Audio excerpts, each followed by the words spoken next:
I was born in Louisville, Kentucky in 1940. I was about a year old, and my father, who was in the Kentucky National Guard, went into the active Army, and we moved to Biloxi, Mississippi. When World War II started, he moved us to Oklahoma City, and my mother and older brother and older sister and I lived with a great aunt. We lived there until till after World War II. My father was in the Philippines, and he went there from Honolulu. When he went, he left his dog to be shipped home, and the dog was sent to us. Her name was Hula, black Cocker Spaniel. She would bite us, growl at us. Well, he sent his footlocker home when they transferred him to combat in the Philippines. And we were putting on his clothes, and Mom was taking a picture. That dog was going nuts outside the door. Finally got the door open and raced at us. We thought wow. He sniffed all around us, and for the rest of her life, she lived to be 14, no one could raise a hand towards us. She was a great pet. I grew up in East Oklahoma City until after the war. My father bought a house, mother bought a house in East Oklahoma City that I occasionally go by. My father, being in the military, was an artillery officer, and after World War II, they shipped him to Tinker Air Force Base. And shortly after that, he became the U.S. Air Force instead of the Army Air Corps. He moved to Fort Sill, and our parents were separated. Every 2 weeks he came home. About 7 or 8 years old, we moved to El Paso, and he was the executive officer in artillery battalion, and I'd go to the field with him. Actually, at 7 or 8 years old, pulled the lanyard. Guns then were shot by a lanyard or a cord instead of a computer. And I would be able to pull that lanyard and shoot a 105 howitzer. And that's part of the reason I don't hear well now.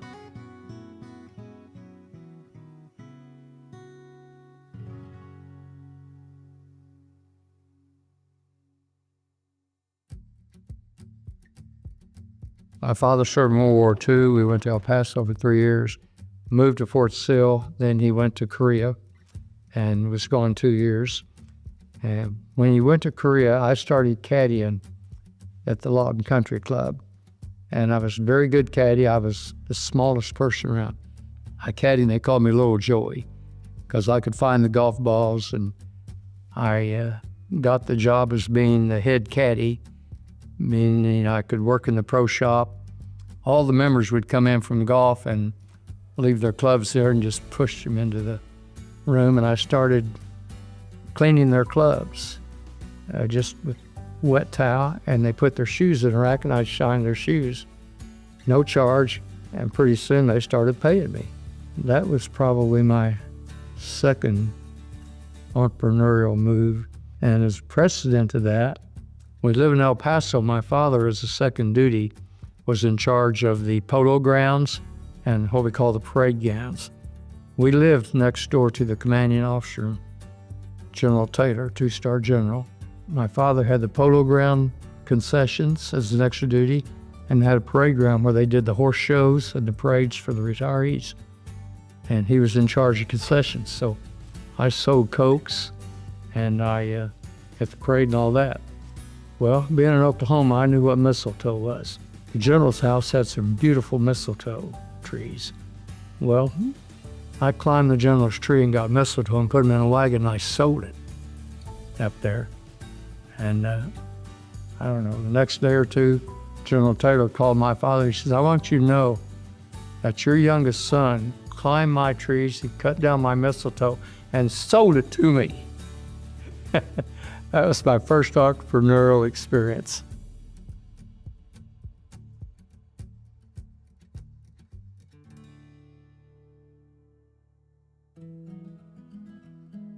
When I was in junior high school, which was 7th, 8th, and 9th, I actually tried out for the high school golf team because there's no junior high golf.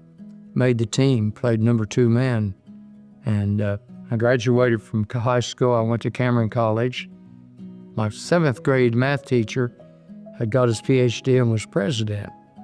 And 3 of us were having coffee one day, and we were all golfers on the high school golf team.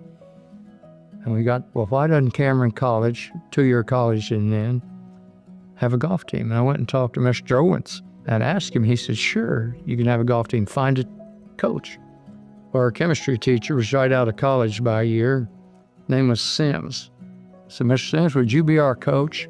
Because President Owens said that we could use the college 9-passenger Buick station wagon. They'd pay for hotel, food, and give us some golf balls. So the 4 or 5 of us played golf at Cameron.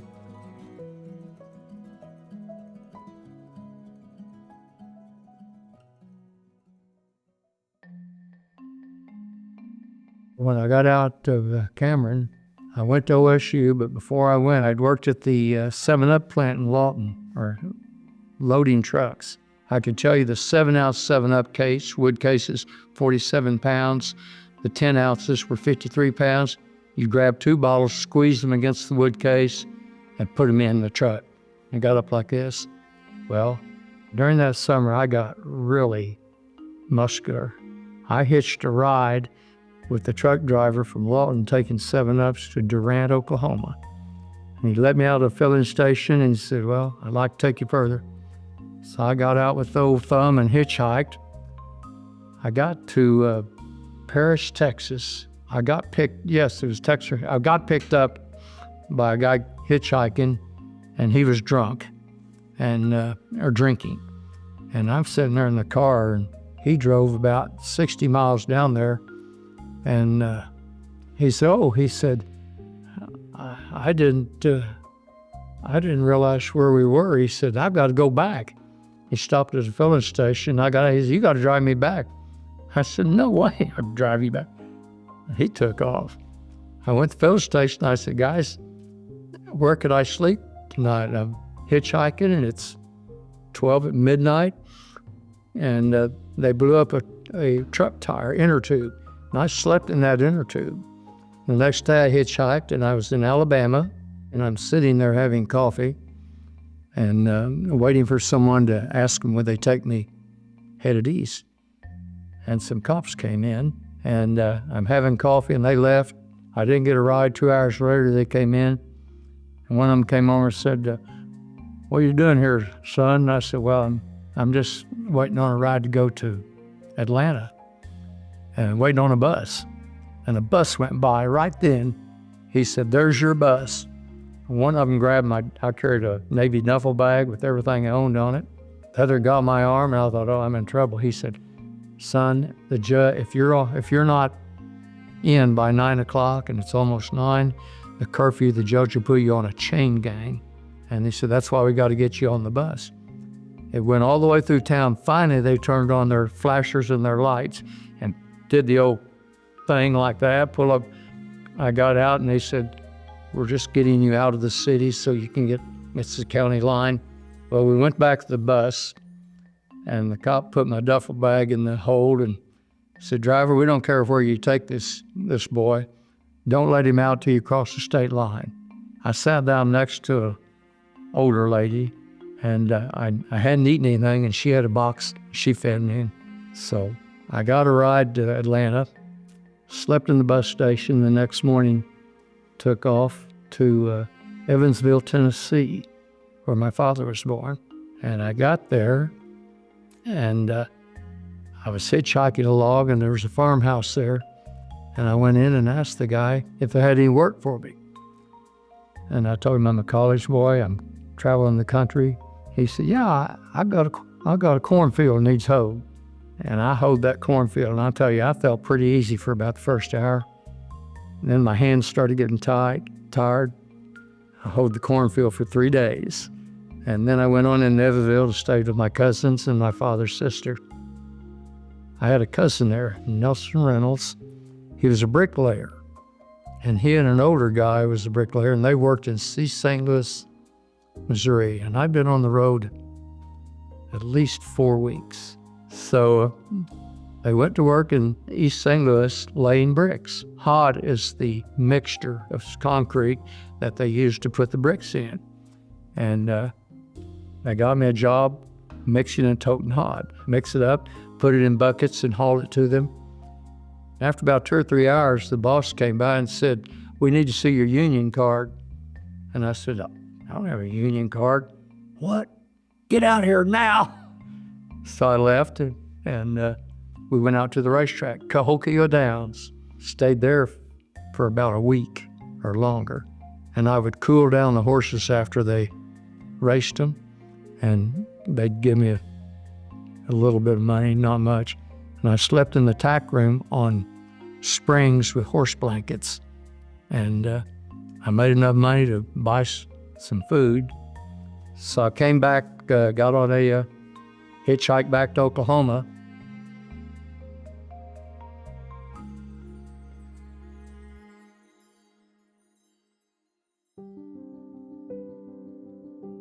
Fall of 1960, started OSU. I majored in microbiology, pre-med, and I was stone broke. And I thought, well, maybe I can get a golf scholarship. I went up and tried out for the team. I lasted 4 days. The golfers never went to school. I could play golf all my life, but I can't do this and do pre-med. So I quit the golf team. And I took bacteriology and made a D. I got interested in it, and I think, I don't have any money for med school. I just have to be a microbiologist. I went to see Dr. G, the chairman of the department, and told him I wanted to major in microbiology. Remember, he said, when you barely pass the basic course, it's not a good sign.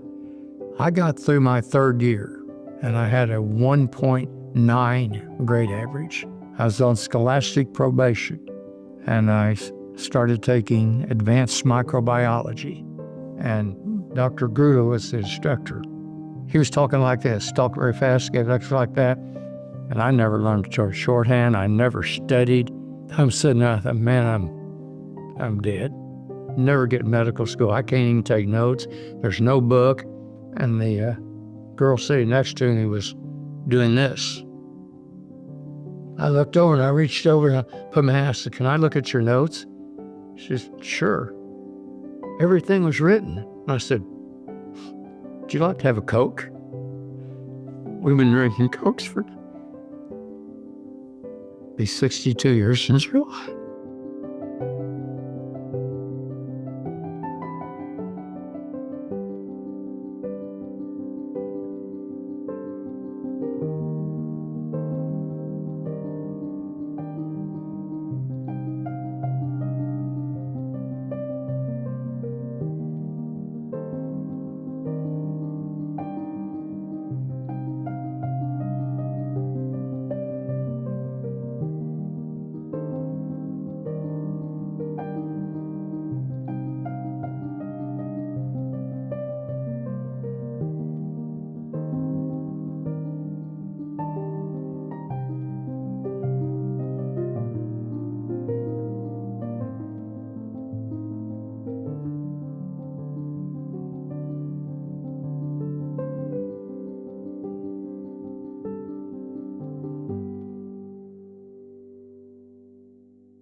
We started dating, and she would not go anywhere except for a Coke date early Wednesday and study in the union on Saturday.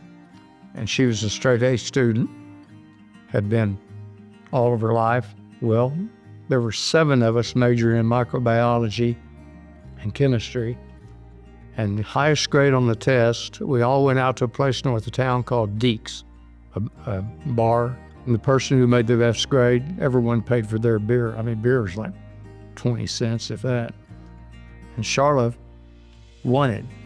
And I started getting some flack. We were boyfriend, girlfriend then, going steady. and they started teasing me. I'm making 70s, the 80s on the test, and Charlotte's setting the curve every time.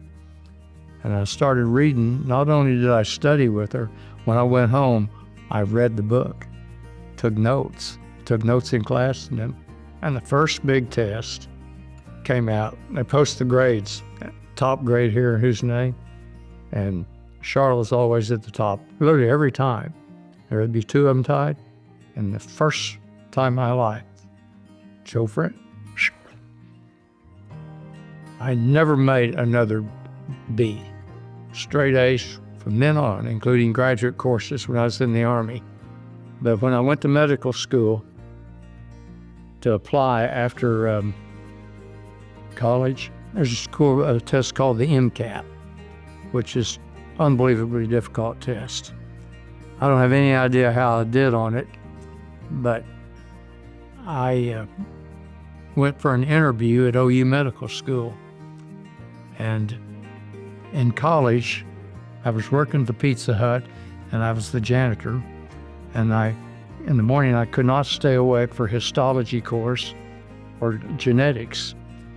So I made a D in genetics, and I dropped histology, took it and dropped it first week, and they lost my drop papers. And I had an F on my transcript. So when I applied to go take my interview, in those days, you met with the professor at the medical school and a practicing physician. I knew nothing about body language. He started out and greeted me, and he said, before we get started, he said, you want to go to medical school, but you've got an F on your transcript from histology. That's one of the few courses that's repeated in medical school. I couldn't remember how I got an F. And he said, and you made a D in genetics. My mind would not do it. We went through a lot of courses. He said, what books do you read? Well, I knew you had to read a lot of books. Everybody had to read a lot of books. I read everything there. I couldn't think of any book but one, Where the Red Fern Grows, most people read in 7th grade. Who wrote that? I didn't know. I knew, but I couldn't get it. And it went like that. He said, are you married? And I said, no. How many married students get divorced before they get out of school? 47%. I never checked it, but I remember him telling me that. You have any hobbies? Yes, I collect coins. What's the name of that? That's numismatics. What's different about the 1960 Lincoln Head cent? I didn't know. What about the 1955 Lincoln Head pennies? About that? I couldn't think of it. I just blew the whole thing. Then I left and went home and said, Charlotte, we're going to the Army. So I married her in 1963.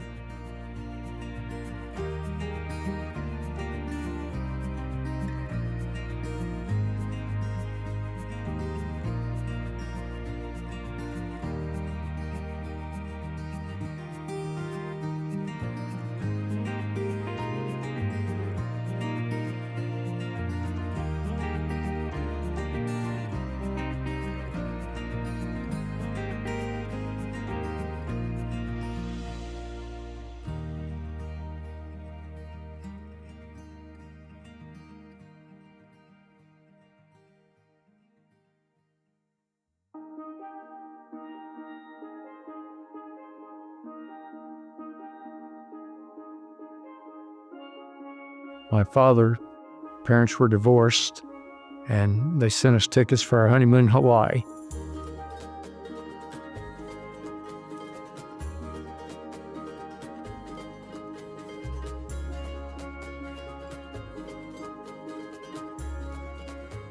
That's the first time I'd seen him when we went over there in July of '63, and I had 2 half-sisters there. And we've been half-sisters, we're friends still.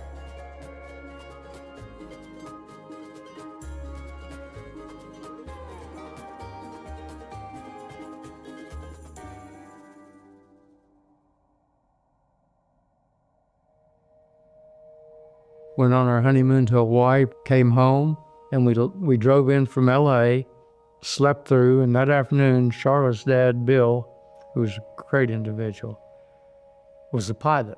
He flew over the house real low, and we all ran out in the yard, and he came over, turned the engine off, and said, come out and see my new airplane. Well, there's a wheat field. He could land his engine. So her little brother and I, Mark, he was 11, I was 22, go out to the grass airfield. And Buzz, that owned the co-op, came out, and he owned a filling station, I think 8 or 9 miles west of Medford, their hometown, on Highway 11. Well, Buzz owned that filling station. He said, Bill, I need to drop some keys to my filling station. Can I use the plane? They were partners in the plane. Buzz was an 8,000-hour pilot. He flew in World War II, 8,000 hours, never jumped, never ditched, never crashed. So I get in with him. He took off, and the first thing I noticed that there's not a lot of trees around Medford, and the trees were the same height as we were. And I'm in the back seat, I can't see him. And he's leaning, has the window open, the door's on the right, no left door, has the window open, he's holding these keys, flying a plane about 75 foot in the air, I'm guessing. The sun gets him, his eyes, so he makes a turn and comes in, crossing the intersection. We're strapped in, and he goes back around to drop those keys, and Mark and I are back there, and I look up, and I see highlines.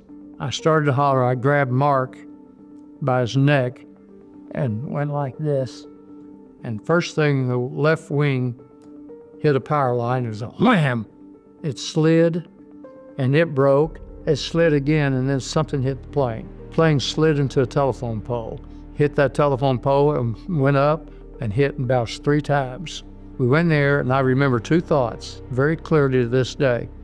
I'm glad we just got married. There's no kids. Charlotte can have a life. And 2, I hadn't been to medical school. I'm going to be awake. It's got to be my head or my chest. I want to know what gets me.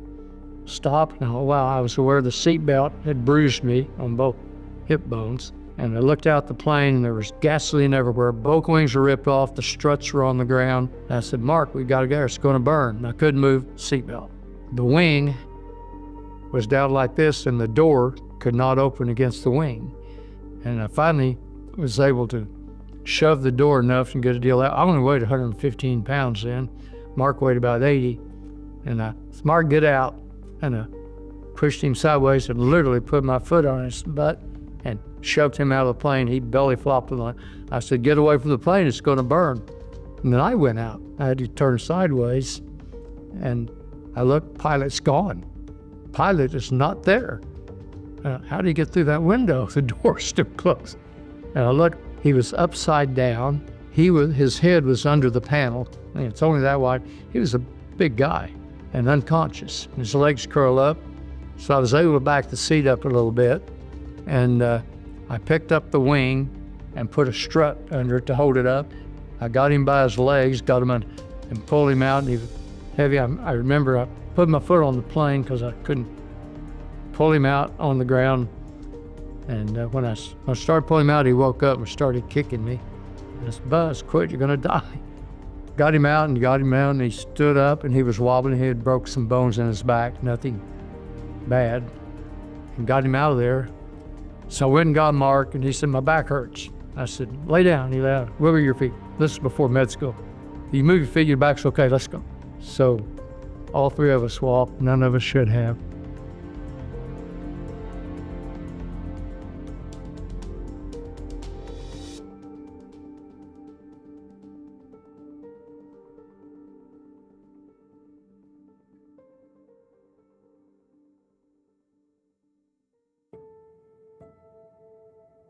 Tom Kerr, Major Kerr, got me assigned to Fort Detrick, which is the research laboratories for the biodefense of bacterial warfare.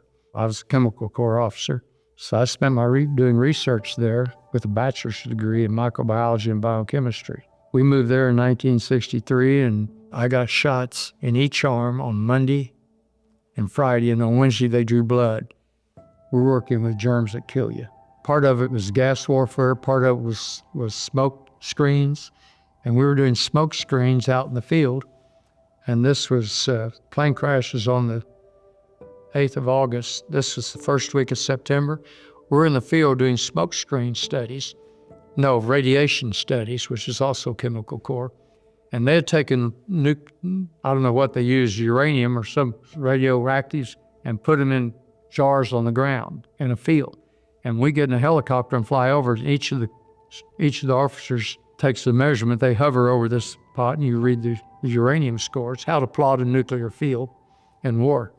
You know, less than a month ago, I was in a plane crash. I ain't getting in that sucker. And I could not, mentally, I could not do that.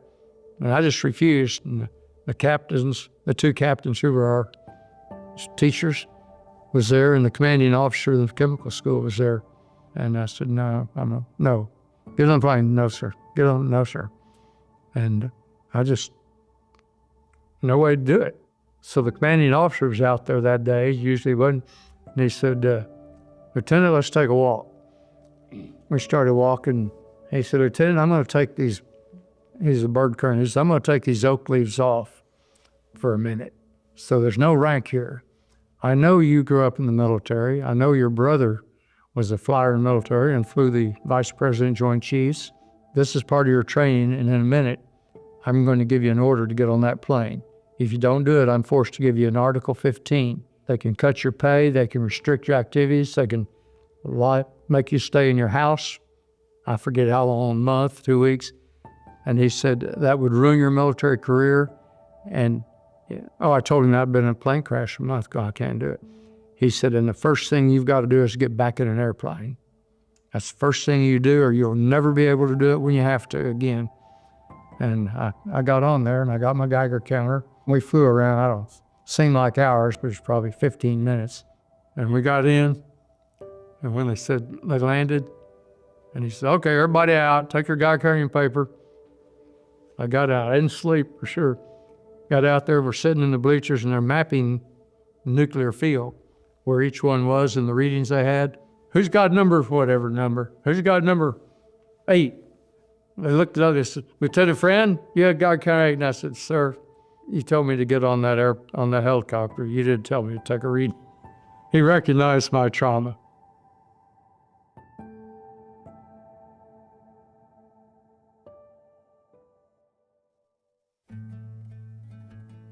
When I got to the military base, they had special assignments to officers. Touch football and softball, and were coached by some guy who didn't want to be there. And one of the players was John Rouette. His father's commanding officer, Colonel Rouette. And I went in and asked him if I could be the coach. So I coached that. And Charlotte was a medical technologist. And when we got to Fort Detrick, she got pregnant. And she delivered a baby, but we didn't have any furniture. We had the same apartment as the majors and colonels. She got pregnant, we didn't have a washer or dryer. We only had 2 chairs, a little table, and twin beds upstairs. Army issue. She worked at a lab downtown doctor's office because we needed money to buy a washing machine. I made $222 a month as the second lieutenant, and our bills came to over $200 a month, right at $202, so we had $18, $20 a month, but we didn't do anything that cost money.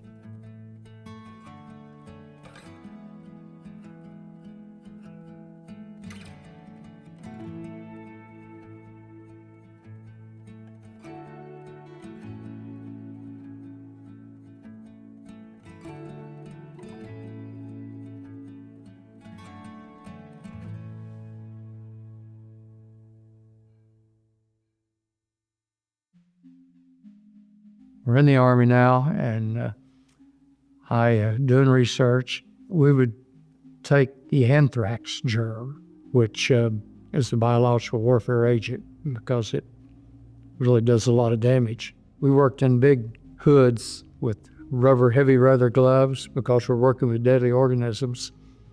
I said, well, you guys quit jacking with the thermostat. He said, what? And I said, well, it's hot and then it's cold. Just leave it alone. He came over and he put his hand on my head. He said, Lieutenant, sir, get out of here. You're sick. And to get into there, we had to stand in UV light, and then you take a shower and you stand in UV light again. That kills germs, also causes cancer. Went home to eat lunch, and they had a place called Special Services where you got your shots, and if you were sick. While I was there, I got a tremendous headache and it hurt to move my eyes, and told the lady that. And when I'd get those shots each day, they tell you what they were giving you. I wrote it in a little book.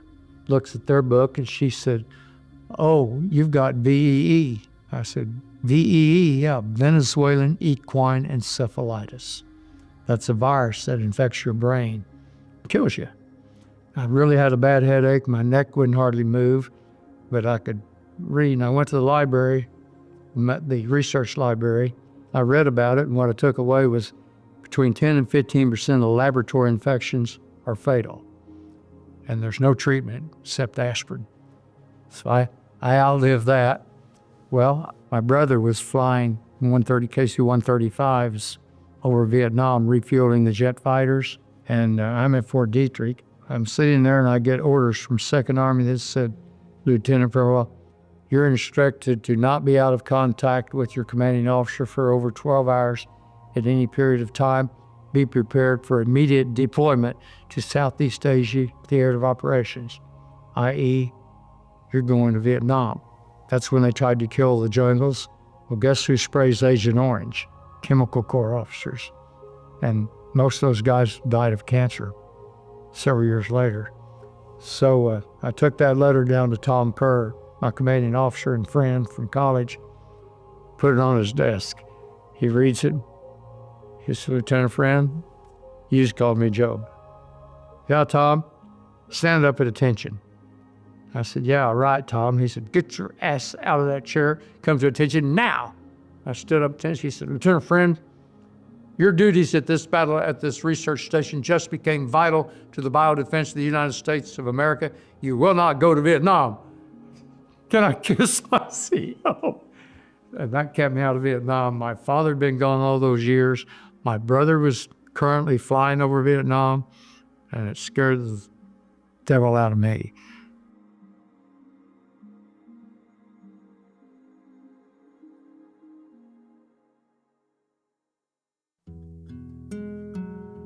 In 1965, I took the examination for medical school again. After being in the Army a year and a half, different person.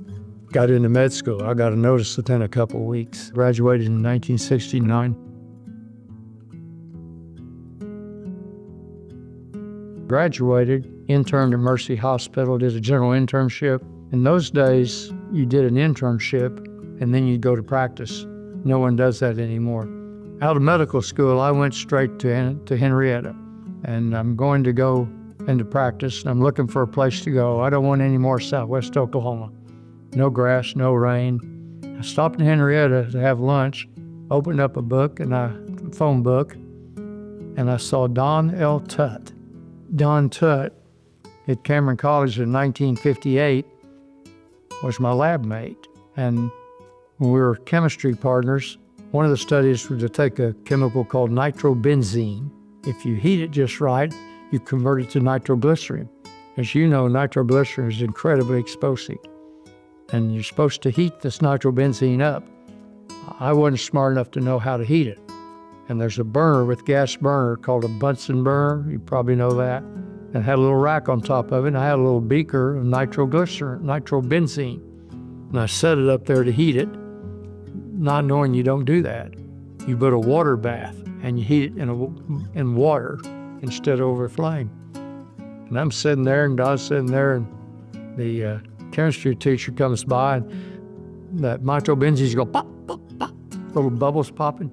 She said, "Well, is that nitrobenzene?" I said, "Yeah." She said, "Everybody out." She ran for the door. I ran too. But Don's smarter out of it. He reached up and puts, even though it's a burner, the actual tube of it's not hot. Don goes pop, stops the flame. So I saw his name in the phone book, and I said, "Is this Donald L. Tutt?" I said, "Yeah." I said, "Did you ever save a laboratory from exploding because some idiot was cooking nitrobenzene?" He said, "Joe Friend, what are you doing?" I said, "Hey, I get out of medical school next year, out of my internship." He said, "Come practice with me." And I ended up doing that.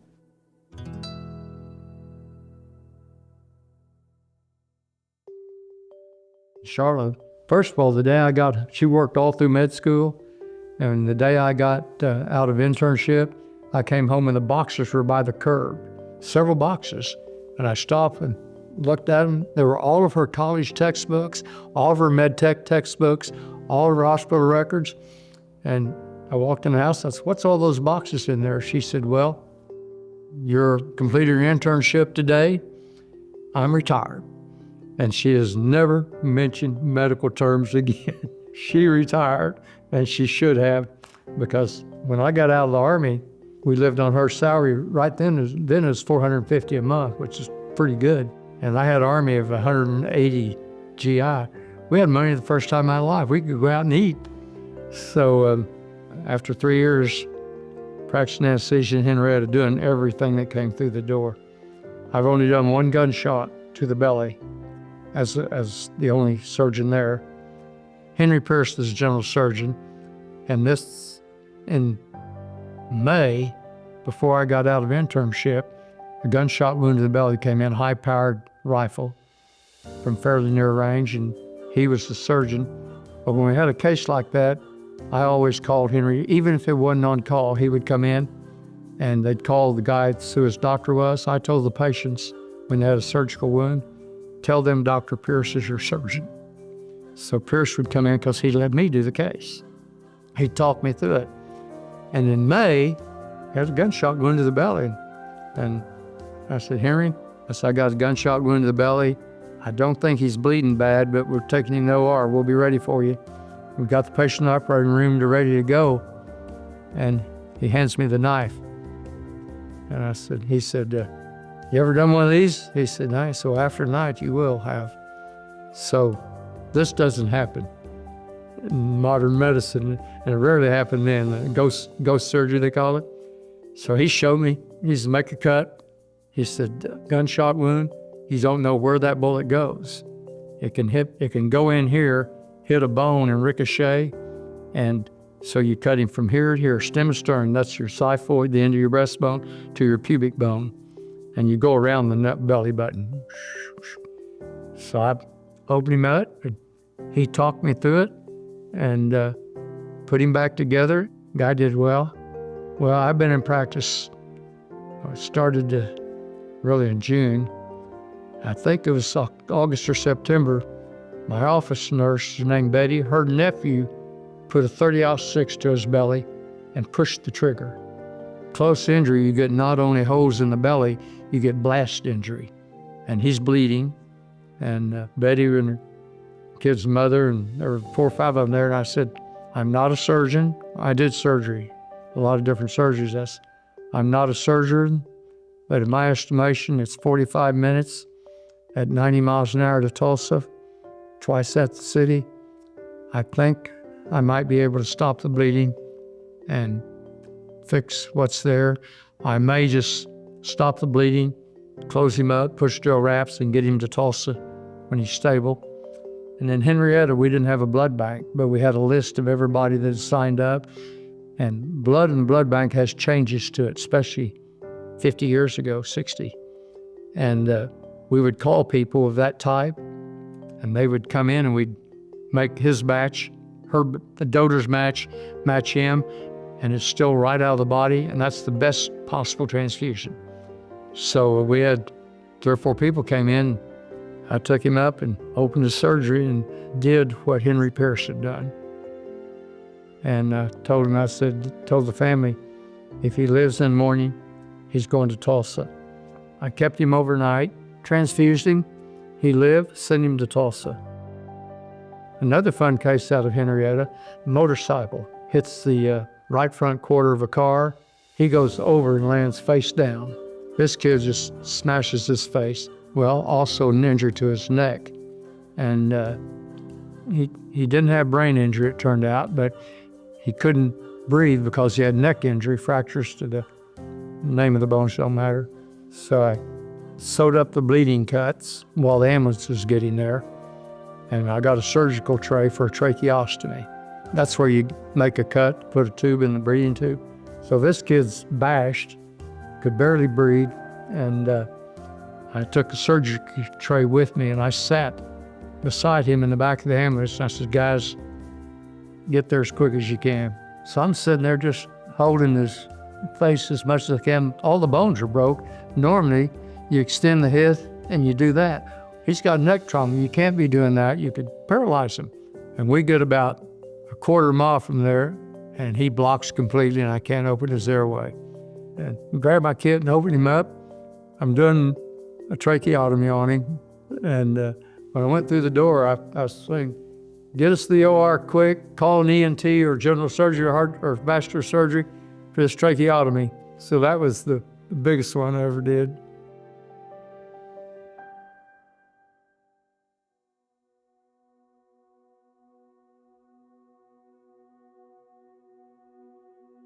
I was practicing in Henrietta, and one day I came home, pulled into the driveway, but I had a half a mile of frontage on the pasture road.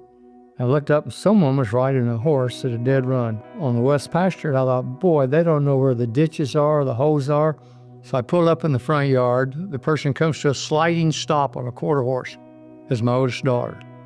Holy smokes, I didn't know she'd do that. I sat there thinking about it, and I realized that I really did not know my kids, because at about that time, my second daughter comes around on a two-wheel bicycle. She was 8 years old, and I thought, I didn't teach her to do that. I had a 3-year-old. I did not know her medical history at all.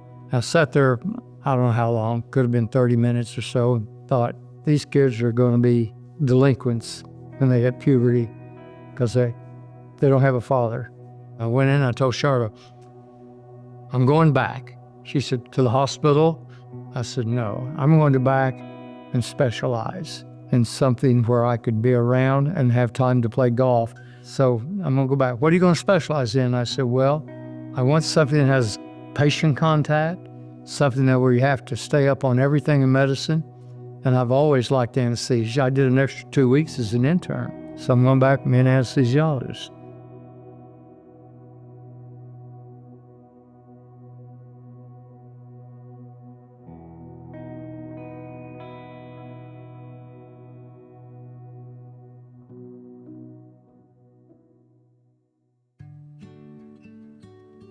I went back and we went to VA hospital. When I first got there the first day, Charlie Carmack said, Joey says, go down there room 7 and for that gallbladder patient. So I go down there and they're getting ready for a patient. I'd done anesthesia as a student, as an intern, and in practice. So I administered general anesthesia. About 20 minutes later, Dr. Carmack comes in. He said, what's going on, Joe? And I said, he looks at everything, the chart. I said, what? And he said, residents never do a case without a staff man in the room. I said, well, you told me to do it. He said, all right. So when I went back to do it, I told him that I want to do a residency, but start with the residency program, the junior residents, they're doctors, they've had an internship, they're licensed, and they're studying a specialty. They're treated like high school or grade school kids by the people further up the line. I'd been an officer in the Army and been in practice 4 years. I'm not going to take a bunch of crap. He said, well, okay, if we went over to see the chairman of the department, Dr. Stanley Deutsch, internationally known anesthesiologist and nephrologist. And he introduced me to the chief, and he said, Joe doesn't want to put up with any bullshit from anybody. Well, he calls me in the 1st of June, and he said, Joe, I want you to go over to Children's Hospital for 2 weeks. But before that, you go up to OB for 2 weeks. That's what he said. You're going to do all the OB anesthesia for 2 weeks, and you're going to go over to the hospital and do pediatric hearts and pediatrics for 2 weeks. I said, well, I've never been there yet. He said, well, that's what you're going to do, and the 1st of July, you're going to be the chief resident. 1st of July, those guys are gone, and I'm now the chief resident in front of guys who've been there a year or so. Took a patient to the recovery room one day, and the surgical resident, who was first or second year, said, well, I'm going to give him this. I said, no, that's the wrong drug for this patient. And my staff man, not the chief, said, well, we're going to give it to him. I said, Dr. Baker, if you're going to give that medicine to this patient, and I told him the medicine, then you're going to have to take care of this patient. I'm not going to do it because that's bad medicine. And I left. Well, next week I was over at Children's Hospital doing heart. First heart case I'd ever done. Dr. G. Rainey Williams, one of the top heart surgeons in the country, was the doctor, and 2 of my classmates were chief residents learning to be heart doctors. And we had a little problem with one of them leaned against the patient. This little baby that big, and they're that far from my breathing tube. One of them knocked the tube out of the baby during the case. And I breathed with a mask, got tubed out, put a new tube in, things were fine. The next week, I got Dr. Ron Elkins, top cardiac surgeon, head of surgery at VA Hospital and Children. And I tell those guys, we have a little bar called an ether screen bar that hooks onto the table. And it's no bigger around than your finger, but it's a metal bar. I said, let's put this right in front of that breathing tube, which is right here, because you guys are that far from it, and you won't knock it out like you did last week and created an emergency. So they put it on there, and we get after the case, and Dr. Elkins was really harsh to everybody. And we're sitting there doing the case, and all of a sudden he picks up a metal tractor that holds the chest open and hits that little metal bar I had. I've got a rubber tube called the esophageal stethoscope and an earpiece that goes through the baby's mouth down to the heart. So I'm listening to every heart and every heartbeat continually, plus the monitors on the machine. He said, Joe, this baby's moving all over the room. That's Dr. Elkins. I gave the paralyzing medicine, but they'd already started cooling the body, so it's not going to work yet.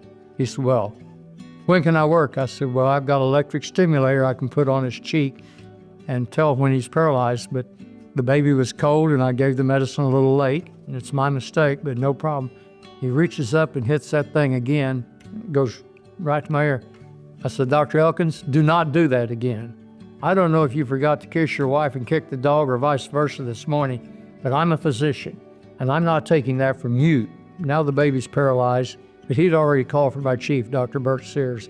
He comes in and, Curare a paralyzing medicine, come in about a 50 cc or an ounce and 2/3 jar, and right behind the anesthesia area, there's a room, a tile room, and there's nothing in it. And I'm holding that jar, and Dr. Sears comes in and he says, Bert, you need to do this case. Baby's all over the room.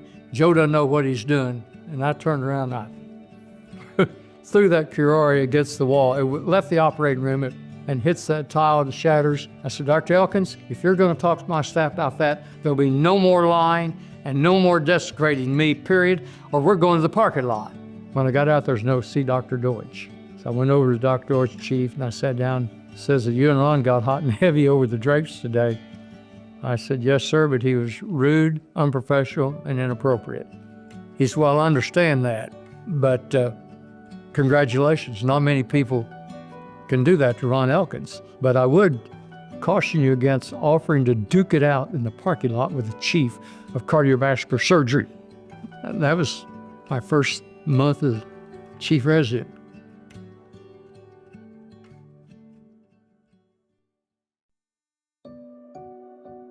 My brother, this is 1975, he came home. He was the captain in the Air Force flying over Vietnam.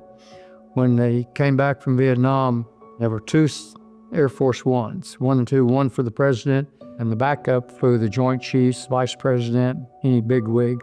He was a navigator in Air Force 2. When he'd fly into Tinker, I'd go out and we'd have a drink. The reason they stopped at Tinker is you couldn't buy Coors east of the Mississippi River.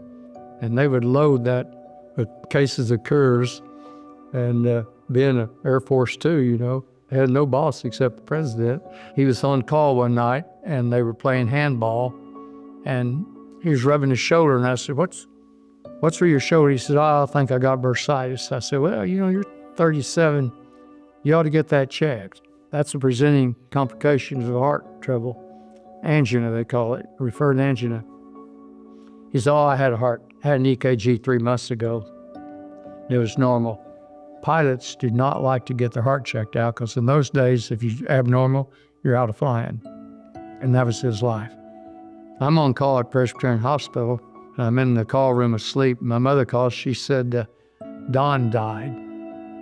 I said, Don died? Don who? She said, your brother. Wow. It was a physical blow.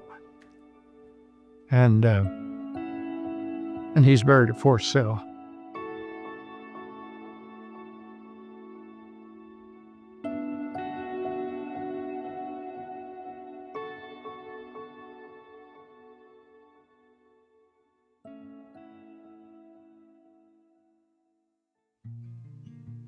At night, the anesthesia residents, there was a chief resident or a senior resident with a junior resident, and we'd do hospital at Children's, hospital at VA, and hospital at University of Maine. And in the middle of the night, rain, sleet, or snow, we had to walk that block and a half to VA or a block to Children's, and there was nowhere to eat in General Hospital. I had been up all night long. I had to come in the middle of the night because one of the residents got sick and do his shift. Worked all day and worked all day, night to night. So I'd been up 30 some odd hours without sleep. I get in bed at 6 o'clock, and about 7:30, I'm in bed in the call room, and Dr. Gleaton calls me on the phone. She said, Joe, go down to the operating room and pre-op that appendectomy patient. And I said, Dr. Baker, there's 2 nurse anesthetists and 1 resident not scheduled. They can do it. I've been up all night and all day. She said, get your ass out of bed and go down there. I said, no, I'm not going to do it. And I hung up. She called back and says, I told you. And I said, Dr. Gleaton, I declare myself medically incompetent. She said, well, that won't work. Get down. I unplugged the phone. I woke up a little while later, and there's a note on the door. See Dr. Deutsch now. So I go down to Dr. Deutsch, and I tell him the story. I said, Dr. Deutsch, all the residents are here to learn. And we work all night, as you know. And then we're expected to do cases. And then we go to conferences Tuesday afternoon. You may not have noticed, but everybody that's on call the night before, in most cases, sleeps through the conference. That's not a learning experience. Our sole purpose here is to learn. There's nowhere to eat. We've got to walk 2 blocks to the VA to the A4 to get a snack if we're busy after 9, 10 o'clock. He talked about it a little bit. He said, what do you think ought to have? What do you think we ought to do? I said, 1, if someone doesn't get at least 6 hours sleep, they should be able to stay in bed until 6 hours of sleep. 2, there's got to be some food here for the guys working at night. And they changed the entire program then. They opened it all up. We had refrigerators. We had access to learning. We had food. We got to stay in bed. In 2006, I had a gallbladder operation at Surgery Center on Portland, and a young anesthesiologist comes up.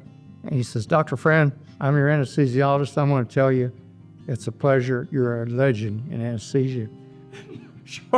Charlotte says, in his own mind. 30 years later, and he compliments me on changing the program.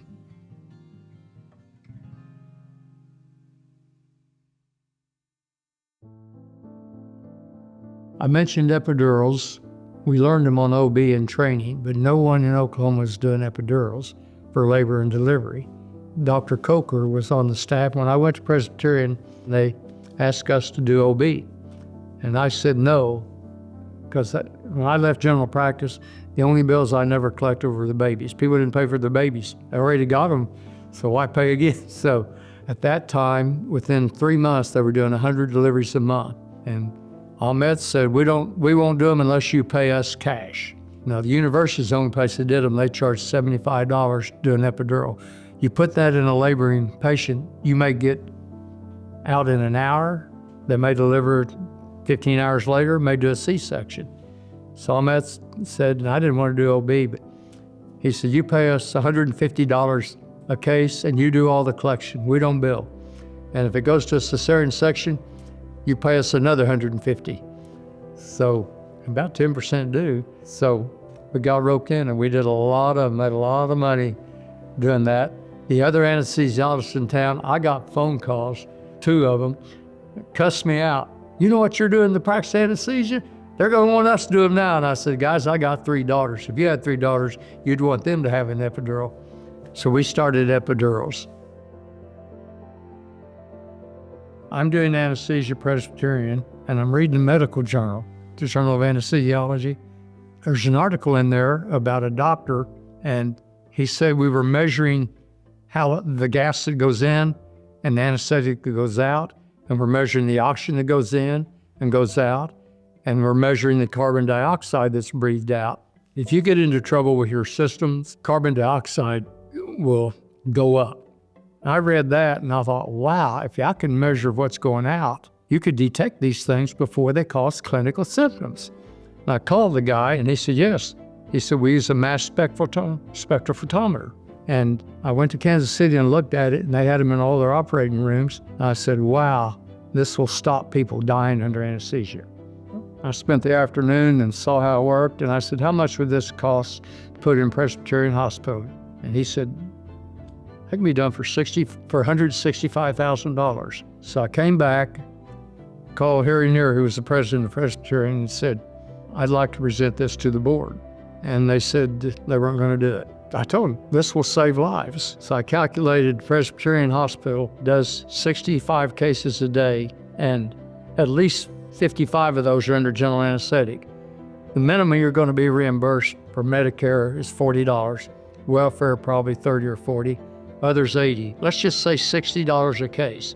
60 cases a day, 5 days a week, 300 cases a month, $40 a case. Do the math, $36,000 a month.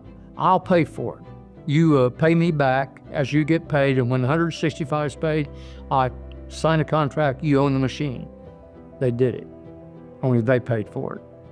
And no telling how many lives were saved since then.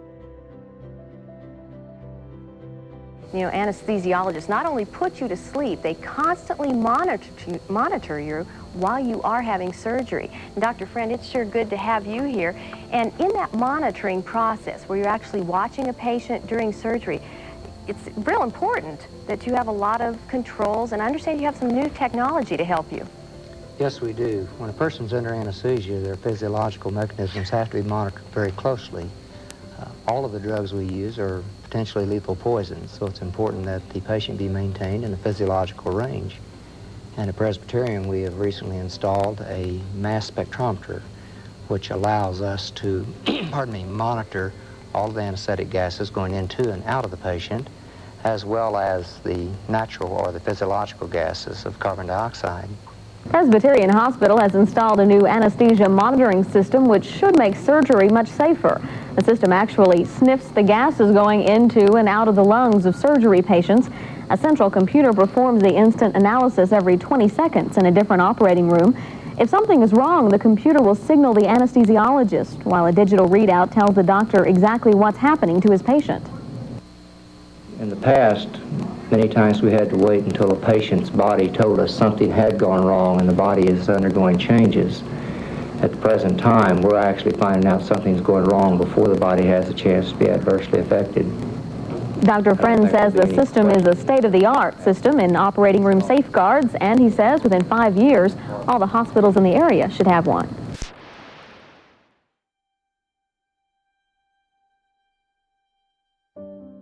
Salyer, he was my commodity broker. Early on, we got to be good friends. One year, he said, Joey, so my brother and his wife want to have a baby. Once you get to be 36, chances of conceiving are really pretty low. I said, well, we call that a valuable pregnancy if you can get it. And he said, well, she's tried for 3 or 4 years. I talked to him, and I said, you go see Roger Quinn, Oklahoma City Clinic. There's 2 or 3 guys in town, he's the best. And I think he could do it. Well, they saw him, and a year later, she's going to have a baby. And I've got an epidural in her. An epidural is not like a spine. You put a tube in by feel beside the spinal column and inject anesthetic into it to make them numb from here down. I've got her epidural in. I'm taking care of her during labor.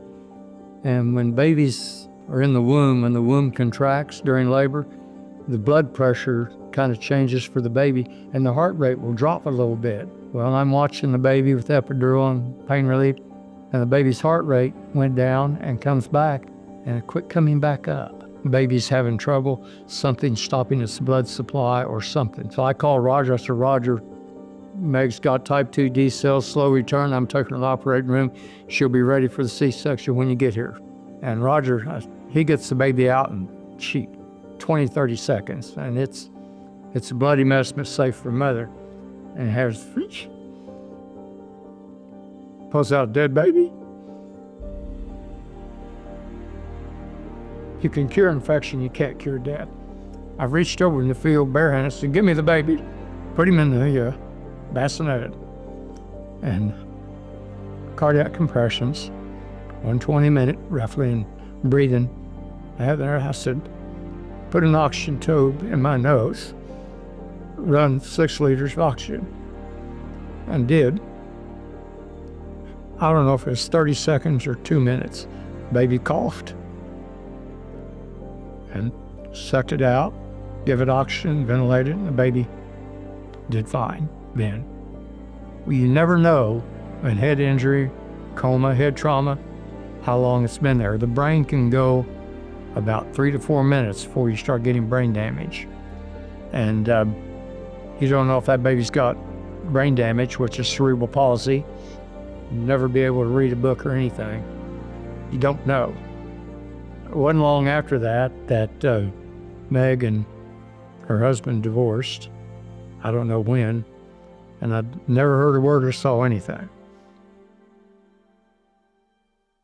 And about, well, it was 26 years later, we're at the Oklahoma Opry down in Cowtown, and I get up and I walk out in the aisle, and this woman grabs me.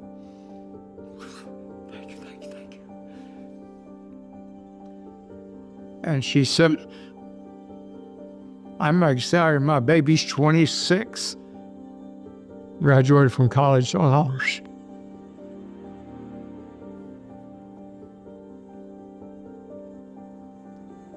That's the epitome of my 55 years in this. Absolute.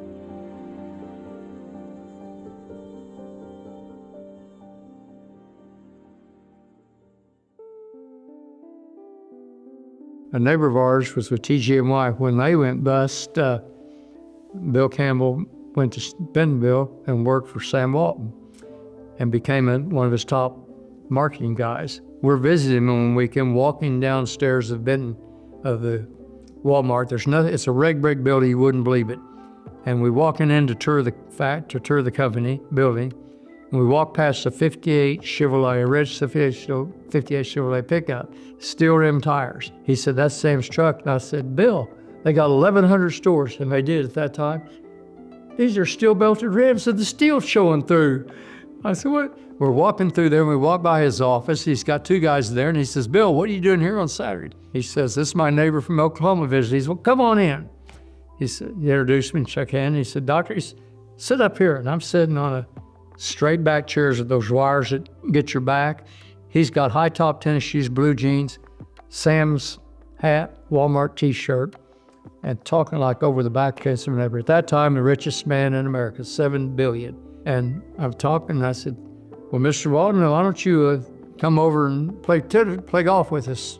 He said, oh, I'm not a golfer. He said, but you be at my house at 6:30 in the morning. We'll have a nice breakfast and we'll play some tennis. I said, sir, your reputation precedes you. I wouldn't dare step on this. So I'm playing golf with these people. All they could talk about was Sam Walton, period. He had been in business since the mid-'60s, steadily growing. I was managing my own funds, so I wasn't doing real well with it. I came home and I got a graph paper and I wrote the high and the low close of his chart every day on a graph paper just to see what it was.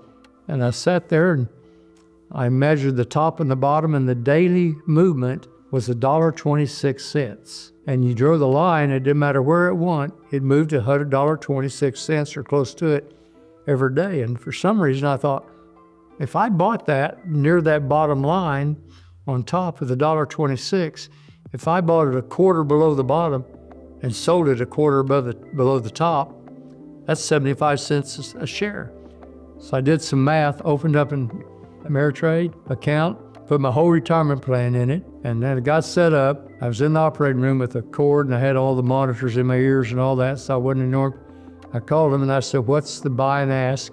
And it was 52 and a quarter to 52.67. I bought 1,000 shares at $52.25. 15 minutes later, I called back and it had gone up 37.5 cents. I made $375 in 15 minutes. Looked at that anesthesia machine, looked at that phone, I'm booked. So I've been day trading since 1989.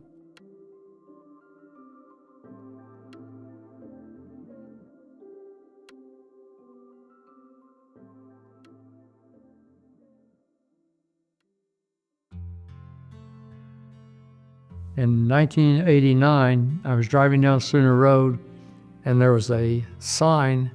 A bank had that land on each side of the road in receivership. Before I bought it, I got a map of Edmond, and I noticed that I-35 in Covell was kind of the geometric center of Edmond.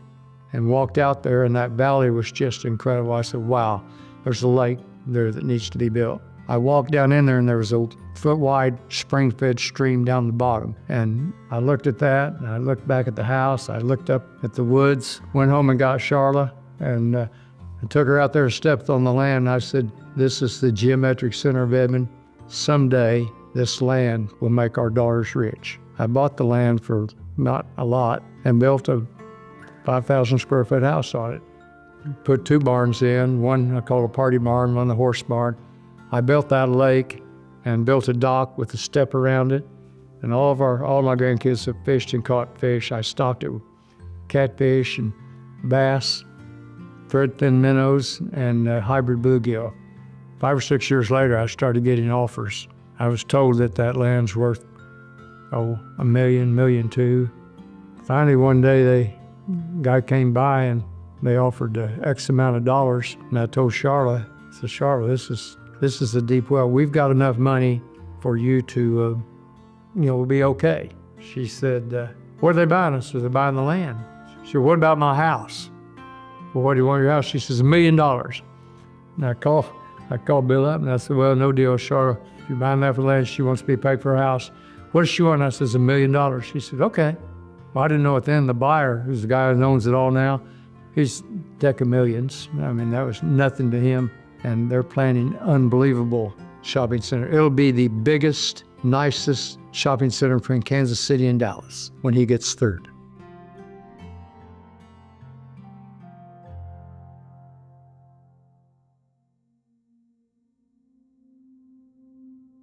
In 1993, I was lifting weights, and I had loaned Jetta Company, which built hot tubs, and the guy that owned it was going to have to put in sprinkler systems, and he couldn't afford it. I told him I would loan him quite a bit of money. In December, Jetta had their party, and I'm dancing with Charla, and I got short of breath, a very fast heart rate, sat down. I asked Charla, I went out in the lobby with lights, and I said, I'm gonna push on my liver.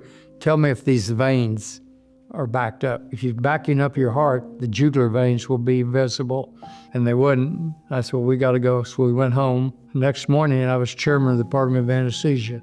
I'm going to the Christmas brunch where all the bigwigs go, walking from my car to the country club, which wasn't, 100 foot or so. I couldn't breathe, short of breath, and I sat down on a bench outside, and I told Charla, I'm getting sick, you go on home. I was on call for the weekend, so I went up to Presbyterian. I had 11 o'clock, and it was 11 o'clock, and I go up, and I'm laying on the couch. I get up, and I go to the bathroom, and I passed huge amount of blood. I would have been dead before that, except I was a distance runner. My cardiac reserve, I could run 3 miles, my heart rate wouldn't be over 100, 110, and get me back down to 40. So I went to the bathroom and passed that huge amount of blood and went down and laid down, felt better, stood up. And if you get lightheaded and weak when you're standing up and it goes where you're going down, that's chance of being what we call postural hypotension, your blood pressure going down when you stand up. And I clearly remember most likely cause of that in a 53-year-old is cancer of the right covert. So Scott came in and says, get this old guy to sleep and let's get out of here Saturday. And Scott, I'm not going to put him to sleep. I'll give him a sedation, or I'll do a field block, or you can do local under sedation. He said, he'll still holler and scream. I said, no, he won't, but I'm not putting him to sleep. His wife said, well, I'm getting sick, and I won't give a general anesthetic. Call the backup. I said, not for a port. This is an emergency. Cancel him and do him Monday morning. He said, yeah, I'll try to get a case on Monday morning, 6 o'clock. I said, well, I'm gonna call the chief anesthesia. I said, save a nickel, buddy. I'm him. And I said, we'll do it when I say so. So we're in the tile, hard floor like this. He's changing clothes. And I'm in there and I feel myself getting ready to pass out. I woke up, Scott had my feet up, a nurse, she's looking for a vein. I said, look, I've got a large median antecubital vessel, put in a 14 gauge angiocath, type across 3 units, safe, positive blood, and give me some type specific blood now, running 2 liters lactated ringer, not in that order. She said, shut up, you ain't no doctor now, you're my patient. I said, I'm bleeding, I have fluids. And the ER doc come in to answer the code about that, and I knew his name was Scott. He said, "What all's going on?" I said, "Scott, I got a GI bleed, massive GI bleed, probably right colon cancer." He said, "Give me a glove," and he checked me, and he said, "Yeah, you're bleeding." I said, "Well, they wouldn't listen to me." and I spent the next 2 days getting all kinds of tests, colonoscopies, and I was sick. If I had not been a distance runner, I could not have survived, because you cannot lose 80% of your blood in one day. And that happened one day. And I told Charlotte, I said, "They're going to operate on me." We just started the house. Bob Thomas, the architect, told him to make it 1 story. You didn't want a 2-story anyway. That was my office. Give the kids money for education only. Don't give them medical care. If you have to, buy insurance. There's enough money for you to live from now on with moderate investment, because I probably got small bowel cancer. I'd looked at the x-rays and it looked like it. It turned out I didn't. They operated on me and they never found what caused my bleeding. I refused blood because in 1993, 2 units of blood, your third blood has a chance of reactions. A fourth or fifth, you've got a bigger chance of having reactions than getting well. So I got out of the hospital on Christmas Day, and I was so weak I couldn't talk. Oh, I had a cardiac catheterization in 1999. They put a big trocar in. It's a lot different now. They go through your wrist. They put a thing in almost as big as your little finger, go through that, and you got to hold pressure on it. I'm a bleeder. I've always bled extra since I was a kid, and my bleeding time should be 3 minutes, about 15. And I was bleeding in the recovery room, and the nurses were going to take that trocar out, and when they were taking it out, it's not uncommon. It's not common, but it's not rare that when you stimulate that blood vessel, it could cause a reflex like fainting, only your heart slows down. And when they're working on that, I looked up at the cardiac monitor because I felt funny. My heart was going 45, 43. My heart was going down. It got down to about 30, and I was starting to get goofy anyway. And I said, I'm getting a vagal reaction. I need some atropine. And this, "Now you're a doctor now. You're not that, blah, blah, blah." "Damn it, I'm dying. Give me atropine. Charlotte, write everything down and time it." I went out. A few seconds later, I came back. I looked up at the heart monitor. It was 35, 36. Went up, and I said to the nurse, did you give me atropine?" "Yes." "How much?" "Well, we gave you 0.4 milligrams, normal dose for just normal stuff." I said, "You all shouldn't be doing that procedure until you learn how to take care of the complications of it. That's a precept of medicine. Don't give a drug if you can't take care of the side effects and you know the effects on other drugs. Just don't do it. And don't do a procedure if you don't know how to take care of the side effects, and that's the side effect." And I said, if I hadn't been a doctor, I would have at the very minimum had a cardiac arrest because I was dying.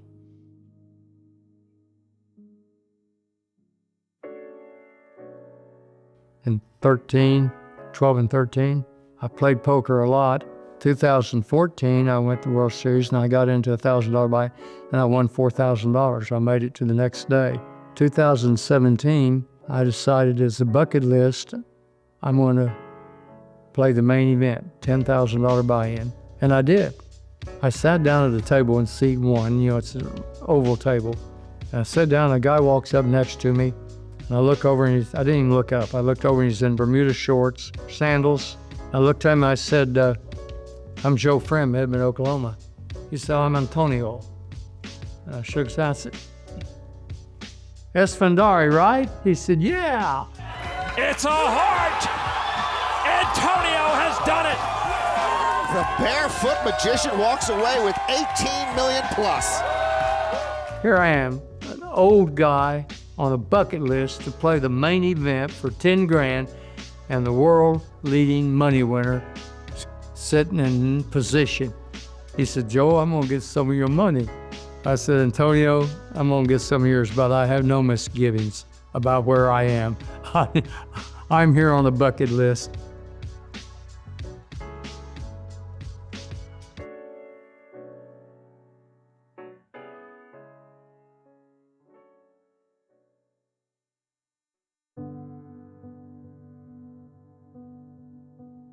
4th of September 2014.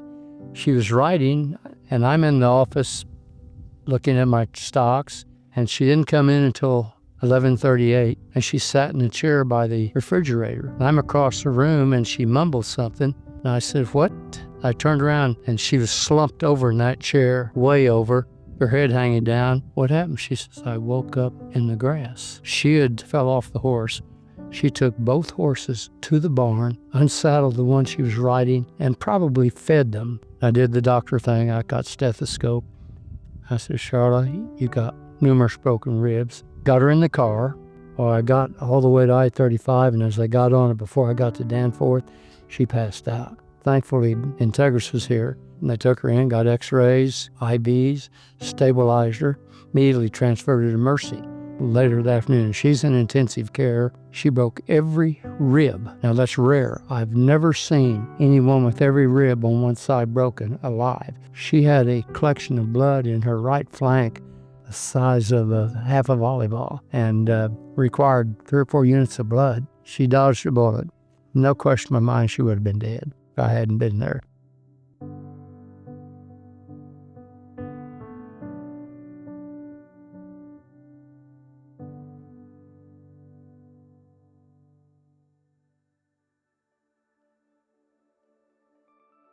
I'm very blessed with wife, daughters, grandkids. I did not have family growing up, and I have 8 grandchildren. 6 of them live in Oklahoma City. 1 lives in Texas, and our beautiful granddaughter lives in Arkansas. She's a teacher, been there 3 years now. And every Sunday, they come to Grandpapa's house, and we'll have anywhere from 12 to 17. All girlfriends and boyfriends are welcome. They're treated just like the rest of them. Christmas time, they're expecting they get a nice gift, not what the grandkids get. Sons-in-laws get it, and I'm just thankful to God to be able to do it.